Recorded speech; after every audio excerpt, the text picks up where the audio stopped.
जय जय श्री राधे श्याम। कैसे हैं आप लोग? विश्वास है बहुत ही कुशल मंगल होंगे और उतने ही कुशल मंगल ढंग से आपका दिन भी चल रहा होगा। आपने भागवत में एक कथा सुनी होगी। उस कथा का नाम है पूतना वध। क्या नाम है? पूतना वध। हालांकि पूतना वध को हमने पहले भी बता रखा है, लेकिन कुछ बच्चे कह रहे हैं गुरुजी समझ में नहीं आ रहा है, फिर से बता दीजिए। तो आइए आज हम गहराई से पूतना वध को समझने वाले हैं। बढ़िया से समझेंगे, आराम से समझेंगे। आप कुशल मंगल होंगे ये हमें विश्वास है। आपके मन में आया गुरुजी कुशल मंगल नहीं होंगे तो आप क्या कर लेंगे? भाई साहब कुशल मंगल रहना पड़ेगा, मजबूरी है कुशल मंगल रहना। क्योंकि आज के समय में लोग सलाह तो दे देते हैं लेकिन रोटी नहीं देते हैं। कुछ करना है, कुछ पाना है, कुछ आपने सपने देखे हैं तो उन सपनों के लिए कुशल मंगल रहना पड़ेगा। कितना भी दर्द है, दुख है, लेकिन पढ़ना पड़ेगा। कौन चाहता है कि हम सुबह सुबह जगह ठंडी में नहाएं, ठंडी में पढ़ें? कौन नहीं चाहता कि गद्दे में बढ़िया सोते रहें? सब चाहते हैं भाई हमें आनंद मिले। लेकिन सफलता उसी को मिलती है जो नींद चैन को त्याग करके अपने कर्म पथ पर आगे बढ़ता है। आइए शानदार तरीके से समझते हैं पूतना वध को। होता क्या है महाराज, जो कंस है, कौन है? कंस है। ये महाराज कंस की हम पहले बनाते हैं बढ़िया सी पिक्चर। ये महाराज कंस हैं, बढ़िया घोर सा मुकुट पहने हुए हैं। महाराज कंस अपने तमाम राक्षसों को भेज करके भगवान श्री कृष्ण को मरवाना चाहते थे, लेकिन जिनको भी भेजते भगवान श्री कृष्ण अपनी माया में लपेट लेते और उनको मजा चखा करके भेज देते। किसी को पुनः कंस की राज्य में भेज देते और किसी को भेज देते जाओ भैया तुम आकाश में जाकर के, स्वर्ग लोक में जाकर के हमारा भजन कीर्तन करते रहो। ये मामला लगातार चलता रहा। कंस उधर से अपना मिसाइल छोड़ता, भगवान श्री कृष्ण उस मिसाइल को नष्ट कर देते, फिर से छोड़ता मिसाइल, फिर से नष्ट कर देते। यह मामला निरंतर चलता रहा। अब कंस परेशान हो गया कि भाई साहब ऐसा है कि अब इस कृष्ण का कुछ करना पड़ेगा। क्यों करना पड़ेगा?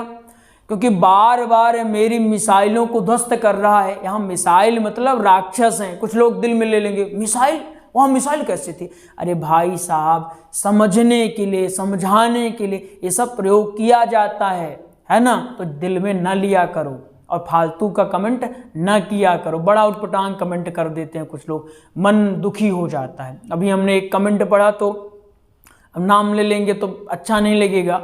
ठीक है, हमें उन्होंने कुछ कहा लेकिन हम कहेंगे अच्छा नहीं लगेगा, लेकिन बुरा लगता है। जब कोई मेहनत कर रहा है तो फिर आप उसकी मेहनत देखने के बजाय, उससे कुछ लाभ लेने के बजाय कुछ उटपटांग चीज़ें लिखें तो फिर थोड़ा अजीब लगता है ना?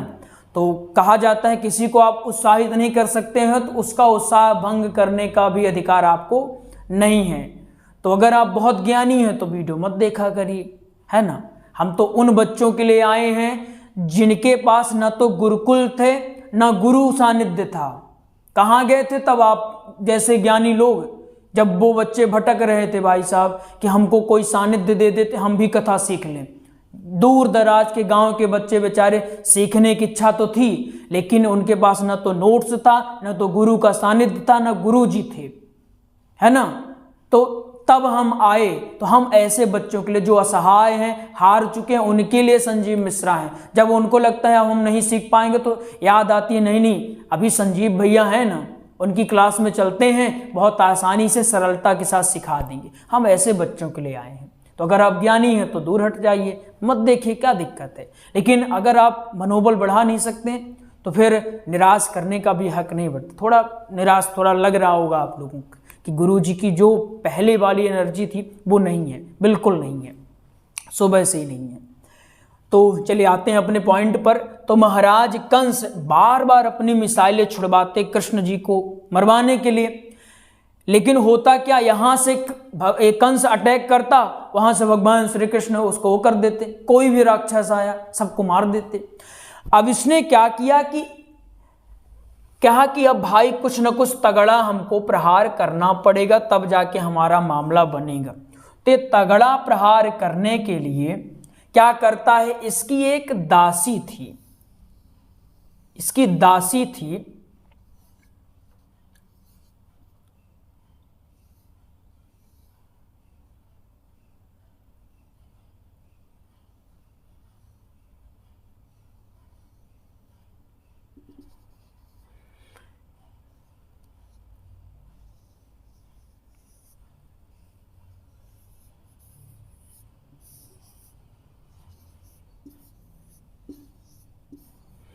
इस दासी का नाम था पूतना। क्या नाम था?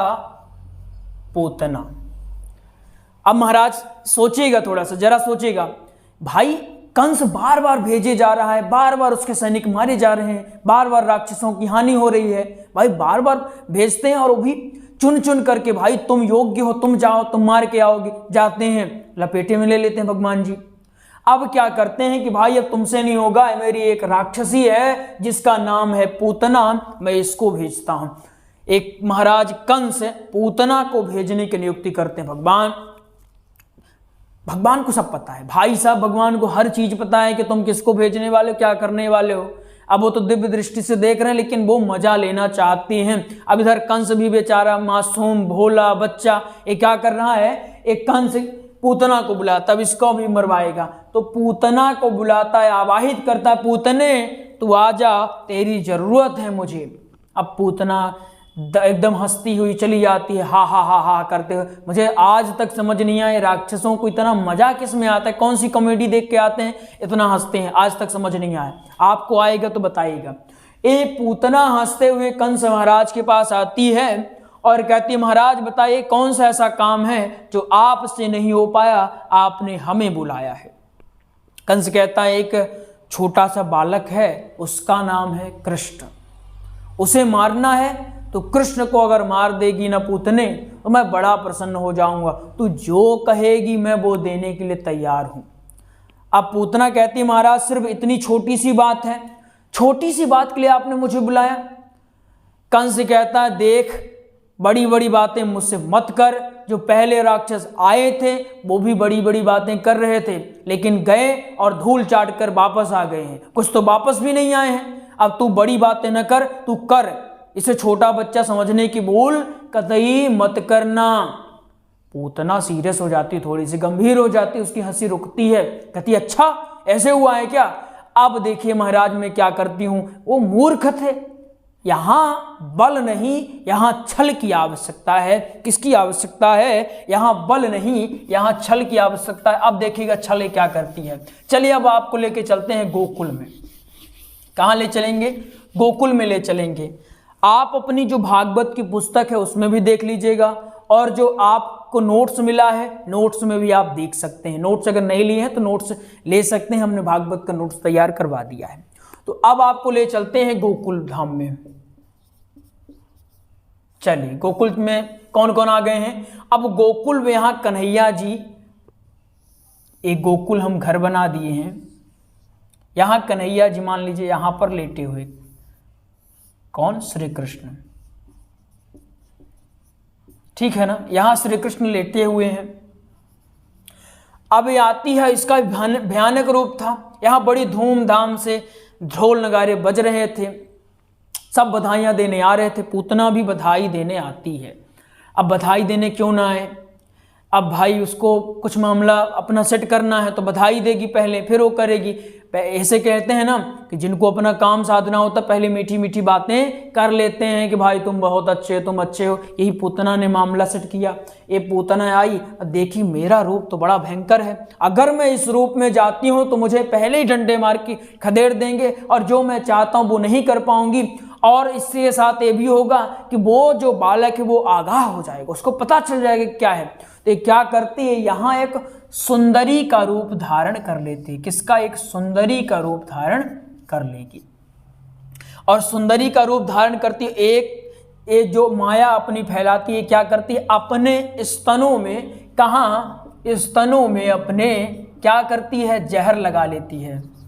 जहर। ये डायग्राम आप चाहें तो बना लीजिएगा, आपको बढ़िया से काम आ जाएगा, ठीक है ना। ये जो पूतना है, पूतना अपने स्तनों में जहर लगा लेती है और ये कहती है मैं सीधा सा मेरा प्लान है, मैं क्या करूंगी, मैं जाऊंगी यशोदा जी से मीठी मीठी बातें करूंगी और कृष्ण को लूंगी और उसे अपना स्तनपान करवा करके मार डालूंगी। स्तन में जहर लगा हुआ है, वो मर जाएगा, किसी को पता भी नहीं चलेगा, और वो जो बालक अभी तक चालाकियां करता था, चालाकी से मार देता था जिस राक्षसों को, वो भी मार नहीं पाएगा। क्यों मार नहीं पाएगा भैया, उसको पता ही नहीं है तो कैसे मार लेगा।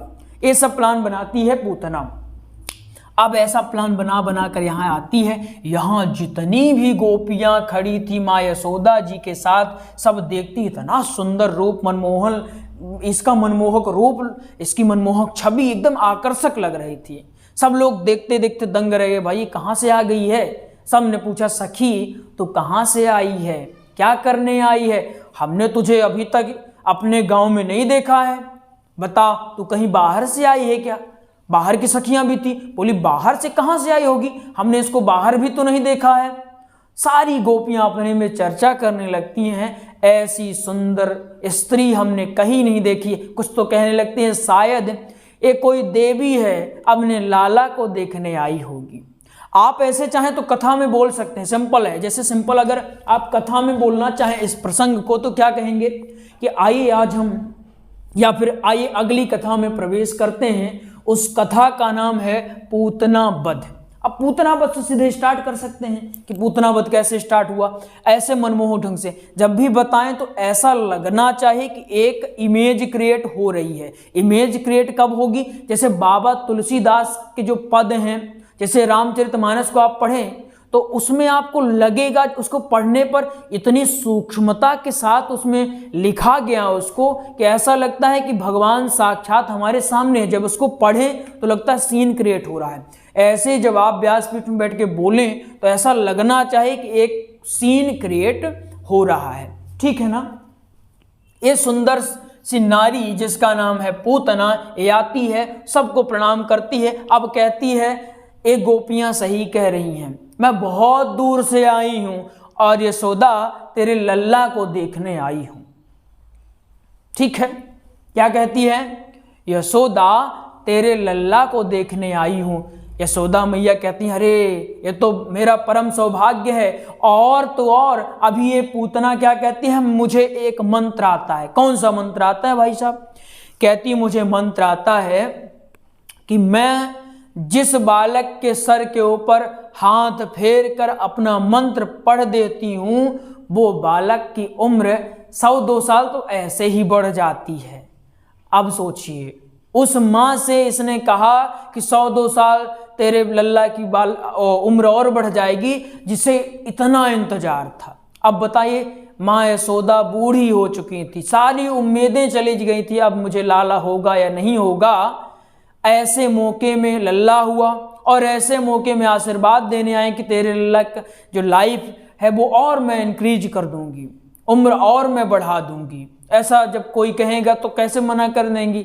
माँ यशोदा ने कहा बिल्कुल बिल्कुल, तू बैठ, तू कर दे मैया, अगर तू ऐसा कर देगी तो मैं तुझे भग भर के पकवान दूंगी और तेरा मैं नाम लेते लेते नहीं थकने वाली हूँ। तेरी जय जयकार मैं करवाऊंगी, तेरा पूरे तरफ प्रचार करवाऊंगी, तेरी बड़ी सेवा करूंगी मैं, ऐसा कर दे। अब ये कहती है कि देखो इसके लिए मुझे चाहिए एकांत चाहिए, तुम लोग इधर से चले जाओ, मैं अपना आशीर्वाद यहाँ पर ट्रांसफर करूंगी लाला को, तब तक तुम लोग यहाँ झांकना मत, देखना मत।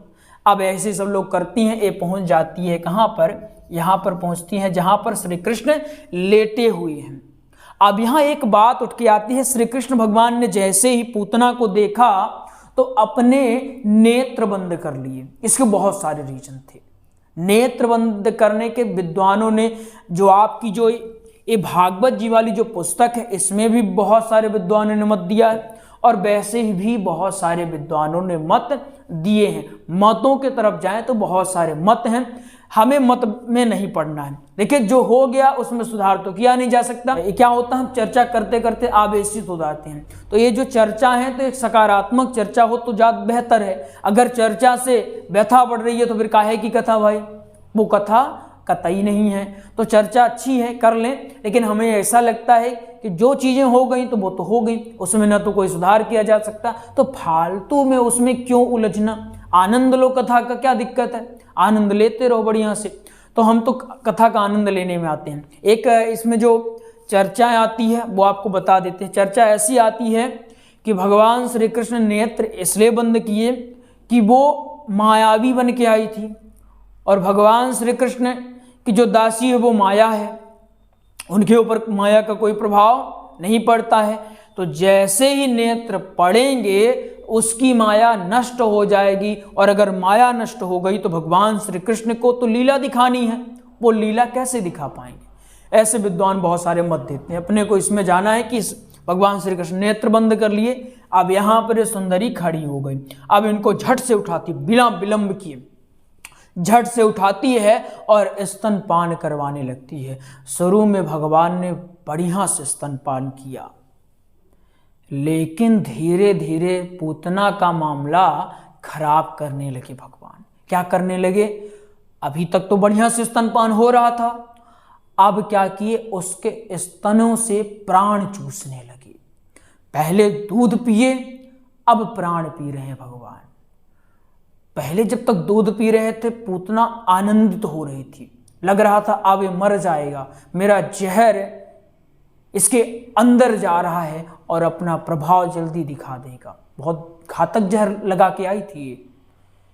जब तक दूध पिए तो पूतना आनंद महसूस की, लेकिन दूध के साथ जब भगवान श्री कृष्ण ने रक्त और इसके प्राण पीना प्रारंभ किए तो चीखने लगी, कहने लगी छोड़ छोड़ छोड़, ये घोर आवाज करने लगी, छोड़ छोड़। ये जब जोर से आवाज करने लगी तो सारी गोपियां और माँ यशोदा दौड़ी दौड़ी चली आई। आवाज इतनी जोर की थी कि सारे ग्वाल बाल दौड़ के चले आए। इतने में भगवान श्री कृष्ण ने भी अपने नेत्र खोले और उसकी माया नष्ट हो गई। अब जब माया नष्ट हो गई तो क्या वो सुंदरी रह गई होगी? नहीं रह गई होगी। वो क्या बन गई होगी? पूतना बन गई होगी। सिंपल सी बात है ना, समझ में आ गई इतनी बात। जब तक नेत्र बंद थे वो सुंदरी बनी थी, नेत्र खुले तो वो दुष्ट राक्षसी बन गई, पूतना बन गई, उसका असली रूप आ गया, है ना। ऐसे हुआ था। तो अब ये जो पूतना है कृष्ण भगवान को स्तनपान करवाते करवाते कहती है यहां तो मेरा दम घुट रहा है, उड़ा कर इसको ले जाती है। वो आकाश मार्ग से उठा कर ले जाती है और ले जा करके जहां पर थोड़ा सा जो गोकुल था उसके बाहर एक मैदान पड़ा हुआ था, उस मैदान तक ले जाती कि अब इसको यहां पर तो मार दूं। भगवान महाराज कंस ने कहा है कि इसको मार के आना, अगर मार के नहीं आई तो महाराज कंस बहुत कुछ कहेंगे, तो मार के आती हूं। लेकिन जब देखी कि इसको मारना तो मुश्किल है, अब अपना प्राण अगर मैं बचा लेती हूं तो बहुत बड़ी बात हो जाती है, तो अपना प्राण बचाने के लिए कहती है कि छोड़ छोड़। लेकिन भगवान श्री कृष्ण की पकड़ ऐसी है कि छोड़ने का नाम नहीं लेते। भगवान श्री कृष्ण कहते हैं देखो ऐसा है, चाहे तुम दुष्ट हो या सज्जन हो, हम पकड़ेंगे तुमको तो अच्छे से पकड़ें, पहले तो पकड़ेंगे नहीं तुमको, और अगर पकड़ेंगे तो बढ़िया से पकड़ेंगे, शिद्दत से पकड़ेंगे। भगवान श्री कृष्ण छोड़ने का नाम नहीं ले रहे, वो चिल्लाती जा रही, घोर आवाज, घोर गर्जना। ऐसा लग रहा है मानो 10 बादल एक साथ टकरा गए हों, ऐसा घोर आवाज आ रही थी। अब ये ले जा करके अब ये इसका ये असली रूप आ चुका है सब लोगों के सामने। धीरे धीरे प्राण इसके निकलते जा रहे हैं, धीरे धीरे रक्त इसका निकल चुका है। अब पूतना भी समझ चुकी है कि अब शायद यह मेरा अंतिम समय है। भगवान ने जब तक उसका प्राण नहीं ले लिया तब तक उसे छोड़ी नहीं। अंततः उसका प्राण लिया और पूतना का वहीं पर उद्धार कर दिया, और उद्धार होते ही परम सुंदरी बनी और भगवान ने इसे अपने धाम पर भेज दिया। विद्वान कहते हैं कुछ कि भाई इसको अपने धाम में क्यों भेजा, भगवान को मारने आई थी। बहुत सारे मत इसमें आते हैं कि ये मारने आई थी, इसको धाम में भेजने की क्या जरूरत थी। देखो पहला तो भगवान अपनी लीला संपन्न कर रहे हैं, तो लीला की एक पात्र थी, और जो भी राक्षस बनते हैं, चाहे रावण हो चाहे कंस कोई भी हो, तो भगवान के कोई ना कोई पार्षद होते हैं, दूत होते हैं। तो दूतों का उद्धार करने के लिए भगवान आते हैं, और उद्धार हो गया, सजा इनको मिल गई तो चले जाओ अपने वहाँ। जैसे मान लो कोई एक व्यक्ति है, अच्छा व्यक्ति है, समाज में अच्छी प्रतिष्ठा, समाज के लिए अच्छा काम किया, लेकिन गलती से उससे कुछ गलतियां हो गई, उसने कुछ गलत फलत कर दिया, जानबूझ के नहीं किया, या फिर आरोप लगा दिया, गलत आरोप लगा दिया गया। मान लो आप अच्छा काम कर रहे हो, लेकिन किसी ने आप पर गलत आरोप लगा दिया, उस गलत आरोप के चलते आपको सजा मिल गई, लेकिन जो सजा देने वाले, जो आपका समाज है, ये तो समझ रहा है कि आप गलत नहीं हैं, बस आप पर गलत आरोप लगा और आप केस जीत नहीं पाए हो, तो भले ही आपको सजा मिल गई, लेकिन सजा भुगतने के बाद जब आप आओगे तो आपको सम्मान वही मिलेगा, क्योंकि आप सही हो। आप सिर्फ अदालत में सबूत ना मिला जिसकी वजह से आप गलत साबित हो गए। ऐसे ही इनके साथ हुआ, भले इनके साथ कुछ गलत हो गया, लेकिन अब थोड़ी सी गलती के कारण इनको थोड़े से नरक में भेज देंगे। भगवान इनका उद्धार किया, लेके चले गए। पहला रीजन तो हो गया। दूसरा रीजन ये है कि ये माता का काम कर रही है। भगवान श्री कृष्ण को इसने स्तनपान करवा दिया। अब भगवान की उदारता देखिए, स्तनपान करवाए। बहुत सारे जो विद्वान हैं इसी मत की ओर जाते हैं कि इसको भगवान ने अपना लोक इसलिए दिया क्योंकि इसने माता का काम किया, इसने भगवान को स्तनपान करवाया। और माता को नरक थोड़ी दिया जाता है, माता को तो स्वर्ग दिया जाता है, माता को अपना लोक दिया जाता है। अब माता को घर से बाहर थोड़ी निकालेंगे, माता को तो घर में रखेंगे, बढ़िया से रखेंगे, सेवा करेंगे उनकी। तो भगवान कहते हैं माता का रोल निभा रही थी, और माता को मैं कहीं और क्यों भेज दूं भाई, मेरा घर इतना बड़ा घर है, मैं अपने घर में रखूंगा। तो एक रीजन ये होता। बहुत सारे विद्वान हैं, बहुत सारे मत हैं, सबका मत अपने अपने हिसाब से होता है, बदलता रहता है समानुकूल। तो अपने को उधर नहीं जाना, अपने को कथा में रहना है, कथा बतानी। चूंकि मत में उलझेंगे तो फिर मत ही में उलझे रह जाएंगे।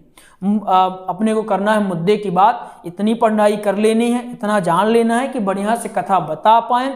और कथा का अर्थ होता है लोगों की व्यथा मिटा पाना। अगर आपकी कथा सुनकर के थोड़ा भी मानसिक तनाव कम होता है, लोग थोड़ा भी आनंद महसूस करते हैं, तो मतलब आप सही डायरेक्शन में जा रहे हो। ठीक है, अब ऐसे करके पूतना का उद्धार होता है। सारे ग्वाल बाल आते हैं, कृष्ण भगवान को उतारते हैं। इस तरह से पूतना का उद्धार हो गया, और आपका ये पूतना वध वाला चैप्टर भी क्लियर हो गया। एक बार चाहें तो इसको देख लीजिएगा, स्क्रीनशॉट ले लीजिएगा। जो नहीं पढ़ेंगे तो इसको देखेंगे पहली बार तो ये क्या है भाई, ये समझ नहीं आ रहा, लेकिन आपने पढ़ा है तो आपको समझ में आ गया होगा कि इसका क्या अर्थ होता है। आइए आपको एक छोटी सी जानकारी देते हैं, इसके बाद आज की क्लास को हम एंड करेंगे।